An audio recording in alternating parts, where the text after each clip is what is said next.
আজ আমি আপনাদেরকে এমন একটি রেসিপি তৈরি করে দেখাবো, তা হলো তেলে ডুবানো আমের আচার। প্রথমে আমি একটি প্যান বসায় নিলাম আর সরষের তেল দিয়ে দিলাম। সরষের তেলের মধ্যে এখন আমি পাঁচফোড়ন দিয়ে দিব। পাঁচফোড়নটা ভেজে welcome to back to my channel. আসসালামু আলাইকুম। আমার চ্যানেলের পক্ষ থেকে আপনাদের সবাইকে স্বাগতম। অবশ্যই আমার চ্যানেলটিকে সাবস্ক্রাইব করে যাবেন, লাইক দিয়ে যাবেন, আমাকে কমেন্টসে জানাবেন। আপনারা ঘরে ট্রাই করে দেখতে পারেন। এই আচারটি অনেক দিন সংরক্ষণ করে রাখা যায়। সাথে দিয়ে দিব রসুনের কোয়া। এখন আমি প্রথমে আমগুলো হলুদ দিয়ে মেখে রোদ্রে শুকাইছি।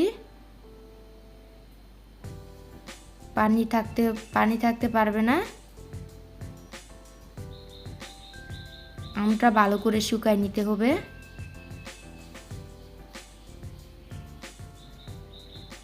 এখন আমি আমটার মধ্যে দিয়ে দিব লাল মরিচ, কাঁচা মরিচ,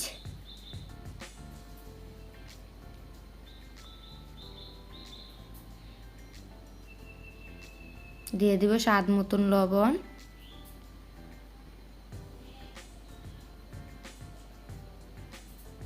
দিয়ে দিব হলুদের গুঁড়া, সাথে দিয়ে দিব মরিচের গুঁড়া। এখন আমি নেড়ে চেড়ে ভালো করে মিক্স করে নিব।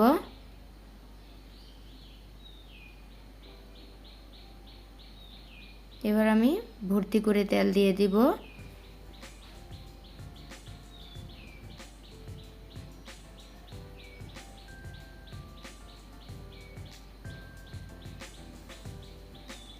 অনেক সুন্দর একটা ফ্লেভার আসবে।